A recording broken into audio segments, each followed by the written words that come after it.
So because it still doesn't hit on the first two necessary pre-qualifiers asserted by yourself, it wouldn't be a mortal sin. Can I ask a question real quick? Sorry to interrupt. Can I ask a question just to clarify for Dean not debating anything? Yeah, it's specifically in reference to this. No, in reference to this. It's Yeah, in this context.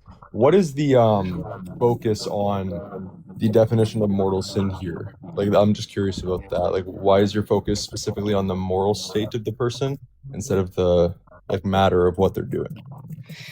Yeah, well, because her first line of argumentation, that, for instance, the sin of abortion is worse than the sin of lying, is that the sin of abortion is a mortal sin, the sin of lying is not.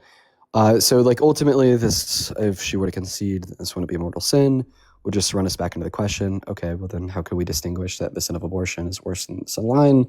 If she cannot distinguish that the sin of abortion is worse than the sin of lying, yet she thinks that the sin of lying should be legal, well then she'd arbitrarily either have to say that the sin of abortion should be illegal with no good reason, or just concede that it should be legal. But I don't even know if we're going to be able to get that far in the argument, because I only had 10 minutes to run this argument, and that 10 minutes has been spent bogged down on trying to determine the square root of 225. So if you want to quickly give... Which took him 15 minutes to answer, by the way.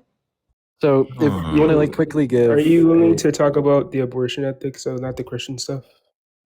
Yeah, I don't have enough time to talk about abortion ethics. I have enough time to talk about this. Oh man. No, I just wanted to because I was just kind of getting lost here. I think the focus was big on of course the three qualifications of what a mortal sin is. It has to be a grave matter, you have to have full consent of the will, and you have to have knowledge that it is a grave matter. Of course, if somebody fails to meet those qualifications, which I don't think it's it's at least very rare, because of course we do believe in objective morality. The book of Romans talks about natural law being written on their heart, so I think that could apply to, or absolutely does apply to, the preservation of innocent human life. But I would say I think the main idea here is the fact that the action is wrong. Something can still be a grave matter but not be qualified as a mortal sin. I don't know, for example, if I'm driving my car and I take my eyes off the road and someone pops in front of the car and I unalive them, it's still a grave matter. Although I might not have had the intent to do that, so my moral state might be different, it doesn't change the fact that it's still a grave sin that happened. Does that make sense? No, I agree. The host defined a grave matter as something that's wrong, right? So under this view, it seems like lying would be a grave matter too. Well, grave matter is something that is wrong. I think she made it pretty clear that there was different levels of sin, right? A grave matter defined by the Catholic Church are very serious sins. I don't know what words I can say on TikTok Live. Well, I mean, don't you determine the seriousness of sins by indexing them into categories of mortal and venial? Yeah, but of course there are. Yeah, that's the distinction, though, right? Certain lives. And the argument's circular. Sorry. Then the argument's circular, because she told me that the sin being a grave matter was one of the three necessary preconditions for defining a mortal sin. But yeah, for sure. If something has to be a mortal sin in order to be a grave matter, well, then we're essentially saying that one of the preconditions for what constitutes a moral sin is determined by the thing being a mortal sin, which is circular. No. So, did I give the definition of what a mortal sin is? Or well, I think that's been shared. Mortal sin is a sin that is committed with intention, full knowledge, and it is a grave matter. Right. So yeah, but there can still be grave matters done that don't constitute a mortal sin because someone might not have knowledge that it is a mortal sin. Yeah, right. No, absolutely. But I guess that leads me to this question: what is a grave matter?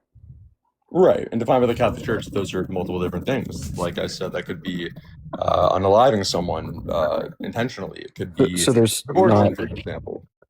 So there's not a univocal definition of the phrase grave matter? Well, no, there's going to be a lot of different things that are a grave matter. I'm not asking you for an example. I'm asking you for definition. Yeah, do you want me to define all the different forms of grave sin? That's pretty. There's a lot. You know what I'm saying? But I feel like when you say define the different forms of a grave matter, right? You're essentially just asking me, Dean, can I give you all the examples of grave matters? But that's not exactly what I'm asking you for. I'm not asking you for all examples of a grave matter, but rather I'm asking you for the definition of the phrase grave matter.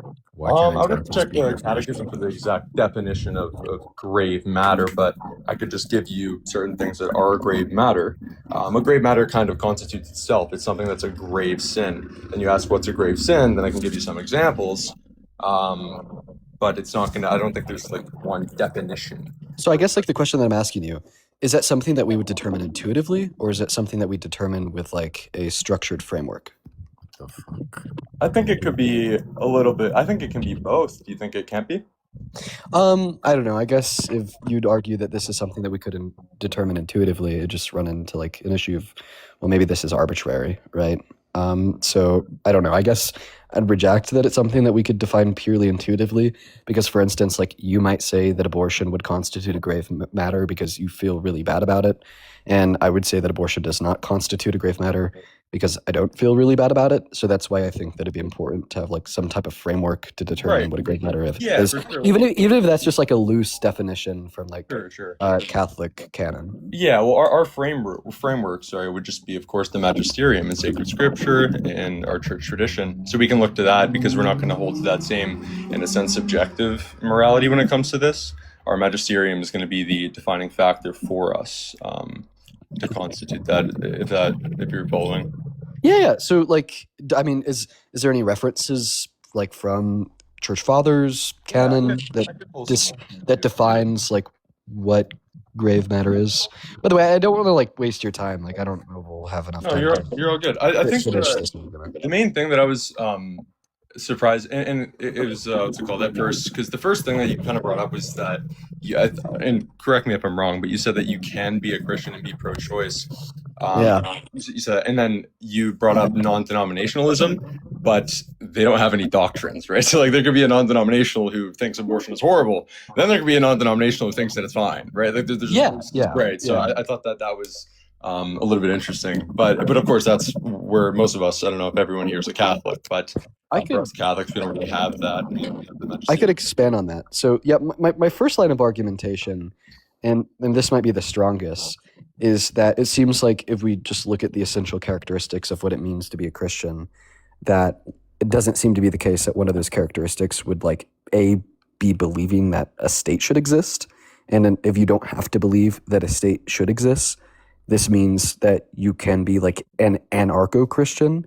And of course, anarcho-Christians, because they don't believe a state should exist, wouldn't believe that some body of a state, such as a criminal justice system, should like make it illegal and penalize women to get abortions. Okay, well, that's by definition pro-choice. Then like the second line of argumentation would be, well, even if you think that a state should exist, well, then we like run into this issue of arbitrariness. So like how do we determine like what sin should be legal, what sin should be illegal? That gets, like pretty difficult for non-Catholics or non-Orthodox individuals, right? Yeah, sure. But yeah, I'm talking to Catholics, so then we'd fall down to what? The distinction of the wrongness of sins through like mortal, venial sins, so on and so forth. Yeah. Well, then this even seems to be a little bit tricky, because if the argument is, well, like only mortal sin should be illegal, for instance, it doesn't seem to be the case that abortion would be a mortal sin in all circumstances. So, well, then how could we clearly like define and distinct which sin should be legal or illegal? And basically where I wanted to take the argument is just to kind of see where the natural end would be of like what framework can a Catholic posit insofar as how do we reliably determine what sin should be illegal and what sin should be legal. Since, I definitely don't believe that, like, for instance, you as a Catholic believe that all sins should be illegal. Well, we have something called canon law, funny enough. So in our framework, you could look at it like that and be like, oh, sin actually is illegal in Catholicism because we do have canon law. But it's not really up my lane to talk about government law, something more focused on Catholicism. But Sure. Yeah, I don't. That was a 10-minute timer. That's my bad. Sorry about that. Well, like the third 10-minute timer or what? Yeah, that might be Dean, you're so I actually added on top of it. It was actually 12 minutes, but Dean, you're Nice, so bro. weaselly for not wanting to talk about abortion ethics.